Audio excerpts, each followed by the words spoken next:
of Prime Minister Narendra Modi ji that today under Udan Yojana, 76 airports that were never on the civil aviation map of India in its history have today reappeared on those maps.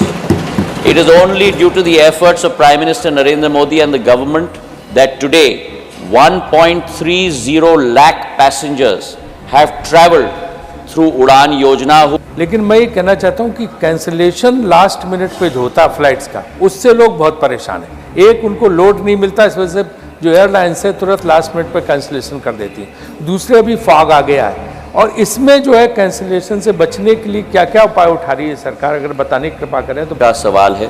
हम लोगों के पास एक निर्धारित प्रक्रिया है जिसके आधार पर अगर कैंसिलेशन होती है 1-2 घंटे फ्लाइट के पहले, तो एयरलाइन को पैसेंजर्स के लिए इमीडिएट कनेक्टिंग फ्लाइट का प्रावधान करना पड़ता है।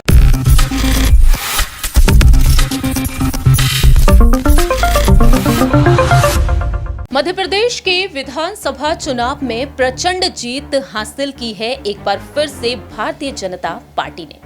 मालूम हो कि 230 विधानसभा सीटों में से 163 विधानसभा सीटों पर बीजेपी ने जीत हासिल की, तो वहीं 66 पर सिमटती हुई नजर आई कांग्रेस पार्टी। ऐसे में देखा जाए तो यहां पर जीत का क्रेडिट तो न सिर्फ मुख्यमंत्री शिवराज सिंह चौहान को दिया जा रहा है, बल्कि केंद्रीय मंत्री ज्योतिरादित्य सिंधिया भी यहां पर इस वजह से चर्चा का विषय बन चुके हैं। सीएम रेस का हिस्सा अब सिंधिया भी बन चुके हैं। अब सिंधिया को क्या कुछ जिम्मेदारी मिलेंगी इन विधानसभा चुनाव में जीत हासिल कर जाने के बाद, ये वक्त के साथ साथ ही पता चलेगा। लेकिन चुनाव में जीत जाने के बाद सिंधिया पहुंच चुके हैं सदन और सदन में उन्होंने डंकी की चोट पर अपनी बात रखी है। नमस्कार, मैं प्रांशी राठौर और आप देख रहे हैं नेक्स्ट 9 न्यूज। स्वागत है आपका हमारे स्पेशल प्रोग्राम संसद में आज। आखिरकार संसद में आज क्या कुछ हुआ, ये आपको बताते हैं। दरअसल आपको बता दें कि शीतकालीन सत्र की शुरुआत हो चुकी है और ऐसे में देखा जाए तो केंद्र की जो मोदी सरकार है, मोदी सरकार के जो तमाम मंत्री हैं, सांसद हैं, वह अपनी बात खुलकर रखते हुए नजर आ रहे हैं। अब मोदी कैबिनेट का हिस्सा है ज्योतिरादित्य सिंधिया, केंद्रीय नागरिक उड्डयन मंत्री हैं ज्योतिरादित्य सिंधिया। तो ऐसे में उड़ान योजना को लेकर खुलकर उन्होंने अपनी बात रखी यहां पर स्पीकर के सामने। लेकिन दूसरी ही तरफ यहां पर कांग्रेस के तमाम दिग्गज नेताओं ने भी अपनी बात रखी। कांग्रेस से यहां पर राजीव शुक्ला जी ने एक सवाल पूछा और यहां पर उन्होंने साफ तौर पर कहा कि आखिरकार फ्लाइट कैंसिलेशन को लेकर यहां पर जिन समस्याओं का सामना करती है जनता, उसके लिए आप क्या कुछ कहना चाहेंगे। तो सुनिए जरा कि सिंधिया ने क्या कुछ कहा। जी as always has raised a very erudite question and I shall endeavor to try and satisfy him. In every situation, sir, you can always look at a glass half full or a glass half empty. Vijay Sai Reddy ji proposes to look at it from a half empty viewpoint. We in government look at it from a half full viewpoint. These were routes and airports that had been wiped off the civil aviation map. It is only due to the efforts of Prime Minister Narendra Modi ji that today under Udan Yojana, 76 airports that were never on the civil aviation map of India in its history have today reappeared on those maps. It is only due to the efforts of Prime Minister Narendra Modi and the government that today 1.30 lakh passengers have travelled through Udan Yojana who could never ever dream of travelling on a plane before.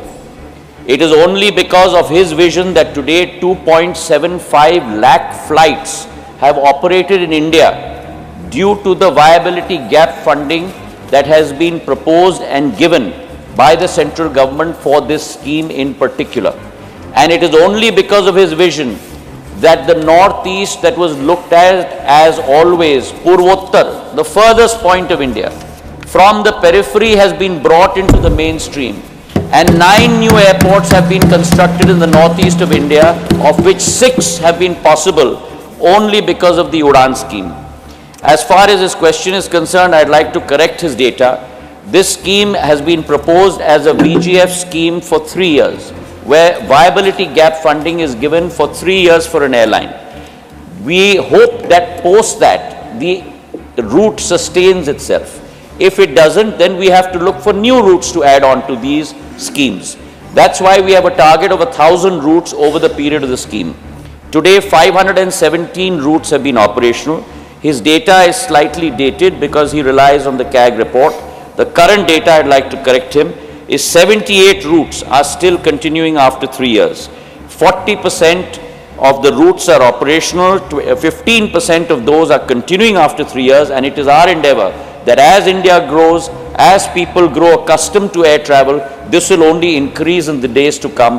Our projection is that from 144 million travelers in 1920, by the year 2030, India will have 42 crore travelers by civil aviation in the days to come. Sri Rajiv Shukla, fifth supplementary. मंत्री जी ने उड़ान योजना के तहत तमाम connectivity तो बनवाई है, लेकिन मैं ये कहना चाहता हूँ कि कैंसिलेशन लास्ट मिनट पे जो होता है फ्लाइट्स का, उससे लोग बहुत परेशान हैं। एक, उनको लोड नहीं मिलता, इस वजह से जो एयरलाइंस है तुरंत लास्ट मिनट पे कैंसिलेशन कर देती है। दूसरे, अभी फॉग आ गया है और इसमें जो है कैंसिलेशन से बचने के लिए क्या क्या उपाय उठा रही है सरकार, अगर बताने की कृपा करें तो बहुत अच्छा रहेगा। जवाब विस्तार में देते हैं, उसके लिए धन्यवाद पहले से ही। Honorable Minister. जी ने उड़ान योजना के साथ नहीं, लेकिन समूचे नागर विमानन क्षेत्र के साथ प्रश्न उठाया है। जहाँ तक कैंसलेशंस का सवाल है, हम लोगों के पास एक निर्धारित प्रक्रिया है जिसके आधार पर अगर कैंसलेशन होती है 1-2 घंटे फ्लाइट के पहले, तो एयरलाइन को पैसेंजर्स के लिए इमीडिएट कनेक्टिंग फ़्लाइट का प्रावधान करना पड़ता है। अगर 5-6 घंटे के लिए फ़्लाइट नहीं मिल पाती तो एयरलाइन की जिम्मेदारी होती है पैसेंजर्स को होटल का कमरा देना, उनका रिफ़ंड देना, उनको अगले फ़्लाइट पर लगाना। तो ये नियम कार के आधार पर, सिविल एविएशन रूल्स के आधार पर निर्धारित है मंत्रालय के द्वारा। अगर कहीं भी उल्लंघन होता है तो मंत्रालय पूर्ण सतर्कता के साथ उस एयरलाइन के विरुद्ध प्रक्रिया और कार्रवाई इमीडिएटली करती है। जहाँ तक फॉग का विषय है, बहुत महत्वपूर्ण विषय है राजीव जी का, जो इस प्रश्न के साथ कोई ताल्लुकात नहीं रखता, लेकिन फिर भी उनके प्रश्न का उत्तर देने की मैं कोशिश करूँगा। फॉग एक ऐसा माहौल है जिस पर कोई डायरेक्ट कोरिलेशन हम नहीं रख पाते किस दिन फॉग आएगा नहीं आएगा। इसलिए 2021 में जब मैंने मंत्रालय का प्रभार प्रधानमंत्री जी के द्वारा मुझे दिया गया था, जुलाई के माह में नवंबर के लिए फॉग रूटीन के लिए हमने एक नई प्रचलन शुरू की। उसके 3-4 भाग थे। पहले तो हमारे कैट 1, कैट 2 और कैट 3 ट्रेन पायलट्स की संख्या एयरलाइंस को में बढ़ोतरी होने के लिए हमने उनको सीधा प्रावधान बनाने को कहा। उसी के साथ जो कैट 2 और कैट 3 ट्रेन्ड एयरक्राफ्ट न हो, उदाहरण के तौर पर ATR और Q400 बॉम्बार्डियर के, उनको हमने नॉन फॉग आवर्स में चलाने का प्रावधान हमारे विंटर स्केड्यूल में हमने पहले से बना के रखा है। विंटर स्केड्यूल करीब अक्टूबर के अंत के माह में बनता है, वो प्रावधान हमने बना के रखा है। पूरा विंटर स्केड्यूल में हर एक एयरलाइन का स्केड्यूल भी उसी फॉग के आधार पर नियंत्रित किया जाता है। कैट 3 एयरपोर्ट्स, IFR एयरपोर्ट्स मतलब इंस्ट्रूमेंटल फ्लाइट रेटेड एयरपोर्ट्स को कैट 1 पर हम लोग ले जा रहे हैं। कैट 1 के एयरपोर्ट्स को कैट 2 तक ले जा रहे हैं। कैट 2 के एयरपोर्ट्स को कैट 3 तक ले जा रहे हैं। फॉग से प्रभावित हमारे देश में करीब 18 से 19 एयरपोर्ट्स ही हैं।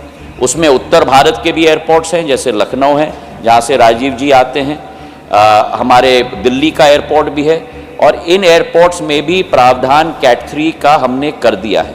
और इसी के तहत पिछले 20-21 वर्ष के विंटर स्केड्यूल में और 21-22 के विंटर स्केड्यूल में फॉग के जरिए कैंसिलेशंस 0.05% ही केवल हो पाए हैं और डिलेज 0.01% ही हो पाए हैं, क्योंकि वो स्केड्यूल ही हमने वैसे बनाने की कोशिश की है।